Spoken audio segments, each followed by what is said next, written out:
ओम शांति। आज 9 मार्च 2022 के साकार मधुर महावाक्य हैं। आज सतगुरुवार वरदानी दिवस है। परम सतगुरु की वरदानी दृष्टि कल्याण करती है, आत्मा को नजरों से निहाल करती है। आज वरदानी दिवस पर बहुत ही सुंदर वरदान दिया है। न्यारे और प्यारेपन की विशेषता से बाप के प्रिय बनने वाले निरंतर योगी भव। मैं बाबा का कितना प्यारा हूँ, ये अपने न्यारेपन से अनुभव कर सकते हैं। जितना देह से न्यारे, उतना परमात्म प्यार का अनुभव करेंगे। प्यार की निशानी है स्वतः ही याद। बाबा कल्प कल्प बच्चों से मिलते हैं। बाबा परम प्रिय हैं। यदि बुद्धि से समझे बाबा ही प्रिय है तो याद स्वतः रहेगी, निरंतर रहेगी। बाबा से प्रिय अधिक कोई हो नहीं सकता। जो बच्चे ये समझते हैं उन्हें स्वतः याद रहती है। आज बाबा ने मुरली में समझाया कि ज्ञान की धारणा उन्हीं बच्चों को होगी जिनके उल्टे पुल्टे संस्कार नहीं हैं, जिनकी आत्मा शुद्ध होती जाती है। ज्ञान की धारणा उन्हीं बच्चों को होगी जो शुद्ध भोजन स्वीकार करते हैं। शुद्ध भोजन पर समझाते बाबा ने कहा कि जो बाबा की याद में पक्के योगी भोजन बनाते हैं तो बाबा भी उस भोजन की भासना लेते हैं, खुशबू लेते हैं। ऐसे तो बाबा निष्कामी है, अभोगता है, लेकिन कोई बनाने वाले पक्के योगी हैं तो बाबा उसकी भासना लेते हैं। जब भोग बनता है, सूक्ष्म वतन में स्वीकार कराया जाता है तो बाबा देवी देवताओं को, ब्राह्मणों को स्वीकार कराते हैं। बाबा कहते हैं मैं भी भासना लेता हूँ यदि कोई पक्का बच्चा याद में रह करके बनाता है। निराकार बाबा बच्चों को याद दिलाते हैं, आपकी धारणा बहुत अच्छी होगी अगर भोजन याद में रहकर बनाएंगे और बाबा के साथ कंबाइंड होकर स्वीकार करेंगे। बहुत ही सुंदर बात बाबा ने सिखाई आज। जब यज्ञ रचते हैं तो उसमें आहुति डालते हैं और स्वाहा स्वाहा किया जाता है। यहाँ पर भी बाबा कहते 5 विकारों को स्वाहा कर दो। जो बच्चे बाप की याद में रहते हैं तो स्वतः ही विकारों से मुक्त होते जाते हैं। बाबा को जब याद करना है तो उनके ऑक्यूपेशन गुणों सहित उन्हें याद करना है, क्योंकि याद से विक्रम विनाश होते हैं, मैल उतरती है। योग बल से आत्मा को पावन बनाना है। आवाज में नहीं आना, चुप रहना है। जितना जितना बच्चे बाप को याद करते हैं, याद से विकारों की मैल उतरती जाती है। बाबा ने याद दिलाया कि तुम बच्चों को अपनी धारणा अच्छी करनी है। आप ब्रह्मा कुमार कुमारियाँ हो। निराकार शिव बाबा ब्रह्मा मुख से ज्ञान देते हैं। ये ज्ञान रत्न है। इन ज्ञान रत्नों को बुद्धि में धारण करते जाओ। आज चलते फिरते बाबा का वरदानी हाथ अपने मस्तक पर अनुभव करते याद करेंगे, मैं निरंतर योगी हूँ। बाबा सर्वप्रिय है। कल्प कल्प में आत्मा एक की याद से निरंतर योगी बनी हूँ। मैं निरंतर योगी हूँ। अब सुनते हैं आज के मधुर महावाक्य आदरणीय बड़े दीदी से। ओम शांति। Good morning. आज सतगुरुवार। आज हम सुनते हैं 9-3-23 के अनमोल मधुर महावाक्य। बाबा कहते मीठे बच्चे, तुम्हें बाप के ऑक्यूपेशन और गुणों सहित उसे याद करना है। बाप के ऑक्यूपेशन और गुणों सहित उसे याद करना है। याद से ही तुम विकर्माजीत बनेंगे, विकारों की मैल भस्म होगी। प्रश्न है, ज्ञान की धारणा किन बच्चों को बहुत सहज हो सकती है? जिनमें कोई भी पुराने उल्टे सुल्टे संस्कार नहीं हैं, जिनकी बुद्धि याद से शुद्ध होती जाती है उन्हें ज्ञान की बहुत अच्छी धारणा होती है। दूसरा, पवित्र बुद्धि में ही अविनाशी ज्ञान रतन ठहरेंगे। तीसरा, भोजन बहुत शुद्ध हो, बाप को स्वीकार कराकर फिर खाने से भी ज्ञान की धारणा अच्छी होती है। ज्ञान को धारण करते करते तो मुरलीधर बन जाते हो। गीता है, तुम्हारे बुलाने को जी चाहता है। ओम शांति। आत्मा परमात्मा को बुलाती है। आत्मा परमात्मा को बुलाती है। सिर्फ आत्मा कहें तो कहेंगे आत्मा तो वाणी से परे है, इसलिए कहते हैं जीव आत्मा परमात्मा को बुलाती है। भक्तों की बुद्धि परमात्मा के बारे कहाँ कहाँ जाती है, कुछ भी मनुष्य इन बातों को समझते नहीं, क्योंकि वो समझते हैं परमात्मा सर्वव्यापी है, तो बुद्धि कहाँ जाए। सर्वव्यापी समझने के कारण सब भगवान के रूप हैं, बुलाते हैं, परंतु बुद्धि में लक्ष्य नहीं है। परमपिता परमात्मा की तरफ बुद्धि जाती नहीं। किसी भी जीव आत्मा की बुद्धि में ये नहीं आता कि हम उस ज्योतिर्लिंगम बाप को क्यों याद करते हैं, वह हमको क्या देते हैं जब हम उनको याद करते हैं। जो बहुत अच्छा देकर जाते हैं उनको याद किया जाता है, उनकी याद जिंदगी भर रहती है। जैसे कोई ने पैसा दिया, वह तो लेन देन चलती है। दुनिया में जो बहुत अच्छा देकर जाते हैं उनको याद किया जाता है, उनकी याद जिंदगी भर रहती है। कोई ने पैसा दिया, वह तो लेन देन चलती है। परंतु समझो कोई गरीब है, उनको कोई मकान बना कर देवे या उनकी कन्या की शादी कराने में मदद करे, तो सारी आज उनकी याद रहेगी ना, उनके नाम रूप की याद रहेगी कि फलाने ने हमको मकान बना कर दिया। जहाँ भी तुम बच्चे समझते हो कि बाप हमको विश्व का मालिक बनाते हैं। मनुष्यों ने तो ना आत्मा को पहचाना ना परमात्मा को। आत्मा है सूक्ष्म ते सूक्ष्म, जिसका पता ही नहीं पड़ता कब अंदर प्रवेश करती है कब निकल जाती है। ये बहुत महीन बातें हैं। उनका साक्षात्कार भी दिव्य दृष्टि से देख सकते हैं। वह ब्रह्म कहते, ब्रह्म का भी साक्षात्कार हो जाता, अखंड लाइट ही लाइट देखने में आएगी। जैसे आत्मा का रूप ज्योति बिंदु, ऐसे परमात्मा भी ज्योति बिंदु स्वरूप है। अब लक्ष्मी नारायण की इतनी महिमा है, उनमें क्या ब्यूटी है। आत्मा और शरीर दोनों सतो प्रधान पवित्र हैं, हर्षित मुख हैं, गोरे हैं। आत्मा तो बहुत सूक्ष्म चीज़ है। समझाया जाता है कि आत्मा मैली हो जाती, अर्थात तमो प्रधान बन जाती तो लाइट कम हो जाती।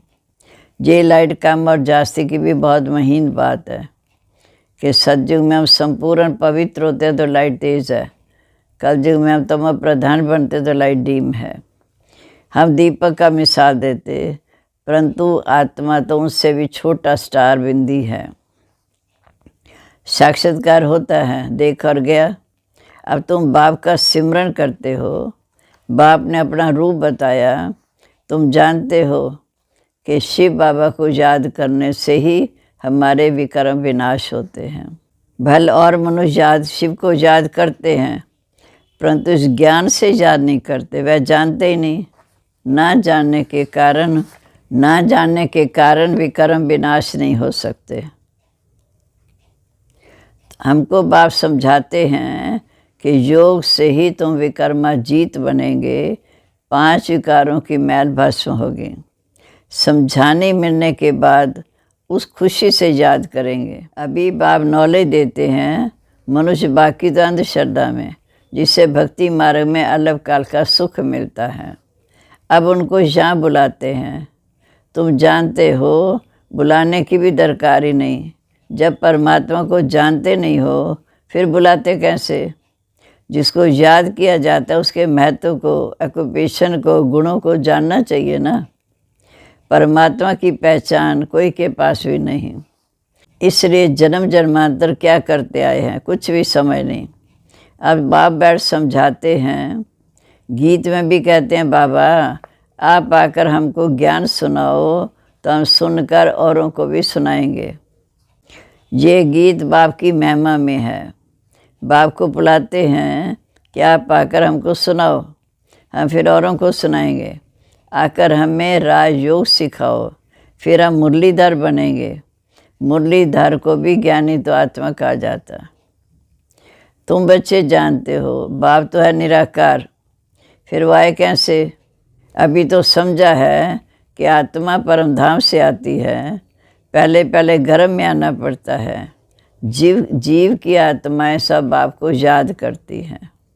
बाप कहते हैं मैं अपने पूरे टाइम पर आता हूँ, क्योंकि संगम युग शुरू होता है।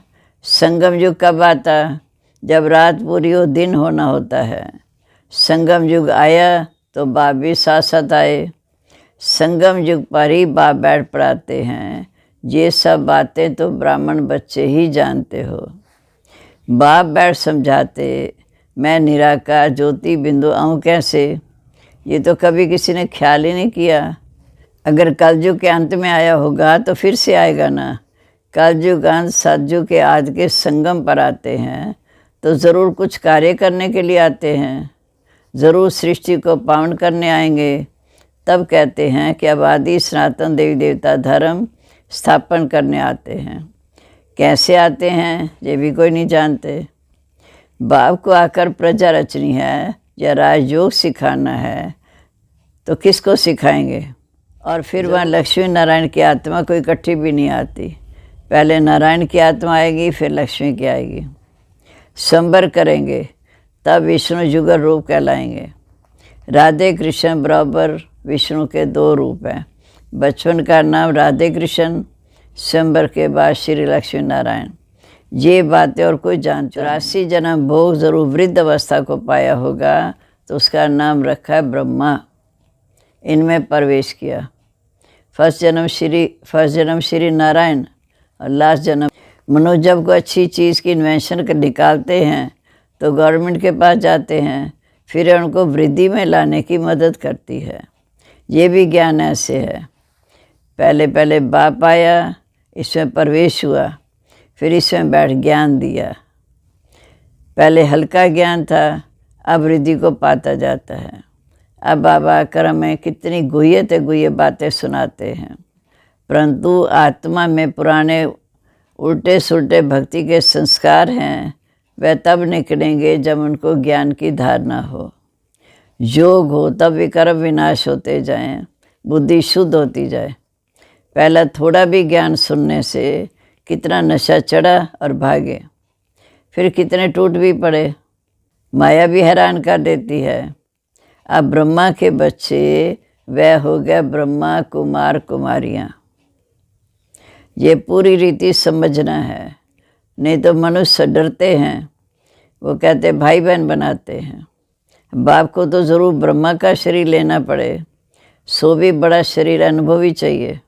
बाबा कहते पहले हल्का ज्ञान था, अब गहरा मिलता जाता है, परंतु आत्मा में जो उल्टे सुलटे संस्कार भरे हैं वो निकलेंगे तब जब ज्ञान की धारणा हो। योग हो तो विकर्म विनाश होंगे, बुद्धि शुद्ध होती जाएगी। पहले थोड़ा भी ज्ञान सुनने से कितना नशा चढ़ा और भागे। माया भी फिर हैरान कर देती है। अब ब्रह्मा के बच्चे तो हो गए ब्रह्मा कुमार कुमारियाँ। ये पूरी रीति समझाना है। बाप को तो ज़रूर ब्रह्मा का शरीर लेना है, सो भी शरीर बड़ा अनुभवी चाहिए। छोटेपन में प्रवेश करेंगे क्या? कहते हैं बहुत जन्मों के अंत के भी अंत में आता हूँ। माना जब ब्रह्मा बाबा का पहला नाम लिख रहा था, जब उनकी आयु 60 वर्ष हुई तो 60 वर्ष में शिव बाबा ने प्रवेश किया। कहते हैं बहुत जन्मों के जन्म में अंत में आता हूँ। इसने बहुत शास्त्र पढ़े, गुरु किए, सो अनुभवी होगा। बाप कहते मैं वानप्रस्थ अवस्था में आता हूँ। शास्त्र आदि पढ़े हैं तभी तो समझा सकते हैं। अब तो बच्चे जानते हो कैसे बाबा आया, आकर हमें ज्ञान देकर मनुष्य देवता बनाते हैं, अर्थात पुरानी दुनिया को नया बनाते हैं। तुम कभी नया बना रहे हैं। इस पुराने तन में राजयोग सीख फिर सतयुग में जाकर नया शरीर लेंगे, फिर देवी देवता कहलाएंगे। वहाँ माया होती नहीं। ये तुम समझा सकते हो कि हम ब्रह्मा कुमार कुमारियाँ हैं। ब्रह्मा को प्रजापिता कहा जाता है। ये तो सब मानेंगे कि भगवान ने आदम बीबी ब्रह्मा सरस्वती द्वारा रचना रची। गीता में कहते हैं, मैं राजाओं का राजा बनाता हूँ। शूद्र से ब्राह्मण बनाकर ज्ञान अमृत पिलाए असुर से देवता बनाते हो। भले लिखा हुआ है, परंतु पहले शूद्र वर्ण से ब्राह्मण वर्ण में लाते तो तुम समझा सकते हो कि हम ब्रह्मा कुमार कुमारी हैं। ब्रह्मा है प्रजापिता। वास्तव में ब्रह्मा की संतान तो सभी हो। ब्राह्मणों को शुरुआत संगम पर होती है। ब्रह्मा द्वारा हम ब्राह्मण पढ़ते हैं, रुद्र ज्ञान यज्ञ की संभाल करते हैं। ब्रह्मा द्वारा हम ब्राह्मण पढ़ते हैं, जो बाबा ने अविनाशी रुद्र ज्ञान यज्ञ रचा उसकी संभाल करते हैं। हम अपने विकारों की आहुति देते हैं। यज्ञ में सब कुछ स्वाहा किया जाता है ना, तो हम रुद्र ज्ञान यज्ञ में और को खिचड़ा नहीं डालते, अपने पापों को स्वाहा करते हैं। कोई आग आदि तो जलाई नहीं जाती, ना कोई आवाज़ आदि करते। वह तो कितना आवाज़ करते हैं जब हवन करते हैं, स्वाहा स्वाहा। हम तो योग में रहते हैं, कोई आवाज़ नहीं। इस ज्ञान यज्ञ में योग अग्नि से हम अपने 5 विकारों को स्वाहा करते हैं, तो पापस हो जाते। ब्रह्मा की बेटी ही सरस्वती गाई हुई है, जिसको जगदम्बा कहते हैं। उनसे सब मनोकामना पूर्ण होती। वही अम्बा फिर भविष्य लक्ष्मी बनेगी। बाबा कहते बच्चों को पॉइंट तो बहुत समझाई जाती है, धारणा भी होना। धारणा तब होगी जब योग में रहेंगे, विकर्म विनाश होंगे। बुद्धि पवित्र नहीं होगी तब विनाशी ज्ञान रतन बुद्धि में ठहरेंगे नहीं। तो बच्चों को समझाया, पहले भोग लगाकर फिर खाया जाता है, क्योंकि उन्हीं का सब कुछ दिया हुआ है। पहले भोग लगाकर फिर खाया जाता है। पहले भोग लगाकर फिर खाया जाता है, क्योंकि सब कुछ परमात्मा शिव बाबा का दिया हुआ है। तो पहले उनको याद कर भोग लगाते हैं, आह्वान किया जाता है, फिर जैसे के साथ में मिलकर खाते हैं। बाबा तो संपूर्ण पवित्र है, जैसे भीड़नियाँ याद करती हैं। बाबा है संपूर्ण पवित्र, हम हैं जैसे भीड़नियाँ। हम अपने को संपूर्ण पवित्र कह नहीं सकते। जो हम भीड़नियों के साथ वो खाएंगे, हम संपूर्ण पवित्र कह नहीं सकते जो भीड़नियों के साथ वो खाएंगे। फिर वासना ले लेते हैं। वासना कोई खाना नहीं है, खुशबू ले लेते हैं। हाँ, कोई परसेंटेज धारणा करने वाले अच्छे बच्चे बाबा की याद में भोजन बनाकर बाबा को खिलाए तो वासना लायक भी हो, क्योंकि बाबा तो बिल्कुल बहुत शुद्ध है। वो हम पति के साथ खाएं ये ला नहीं कहता। वो वासना ले सकता, जो पति के साथ खाएं ये ला नहीं कहता। वह वासना ले सकता होगा क्या? नहीं। बाप कहते मैं वासना भी क्यों लूँ, मैं तो निष्कामी हूँ। वासना लेने की मेरे पास तमन्ना नहीं है। मैं 100% निष्कामी हूँ। भोग ऊपर जाता है, भोग लेके सूक्ष्म वतन में ऊपर जाता है, तो बहुरूपी बैठ देवताओं को खिलाते हैं। देवताएं चाहते हैं कि हम ब्रह्मा भोजन खाएं, तो बाबा मम्मा फिर ऊपर से देवताओं की आत्मा आती है, वो बैठ खाती है। फिर भी रुचि से तब खाएंगी जब पकाने वाले पूरे योगी होंगे। देवताएं भी ब्रह्मा भोजन की महिमा करते हैं। बाप तो कहते हैं मैं आया हूँ तुम बच्चों की सर्विस करने। बाबा तो कहते हैं मैं आया हूँ तुम्हारी सर्विस करने। हम तो तुम्हारा पूरा निष्कामी सर्वेंट है।